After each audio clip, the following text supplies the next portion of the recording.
நம்ம வீட்டில் ஆல்ரெடி சக்கரை இருக்கும். ஒரு முக்கியமான விஷயம். ஹலோ, இங்கே தாங்க. பிஸ்கெட்டை மறக்கக்கூடாது. ஆனால் பார்த்து பிஸ்கெட் எனக்கு பிடிக்கவே பிடிக்காது. வாங்க நம்ம காஃபி எடுத்துக்கணும் பார்க்கலாம். அச்சோ, நம்மளை கிச்சனுக்குள்ள விட மாட்டாங்களே. அதனால நானே சொல்லிடுறேன். நம்ம வாங்கி அந்த பாலை நல்லா கொதிக்கணும். எங்க அம்மா பாலில் நிறையா தண்ணி ஊற்றுவாங்க. ஆனால் நம்ம ஊற்றக்கூடாது. பால் புதுசுன்னு பொங்கி வரும். அப்போ நம்ம ஸ்டவ் ஆஃப் பண்ணிடணும். நம்ம ஒரு கப் எடுத்துக்கணும்.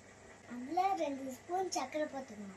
நீங்கள் எவ்வளோ தொண்டோ நீங்கள் போட்டுக்கோங்க. சர்க்கரை நான் 2 ஸ்பூன் போட்டுக்கணும். அப்புறம் நம்ம காஃபி பவுடர் போட்டுக்கணும். இப்போ நம்ம பால் ஊற்றணும்.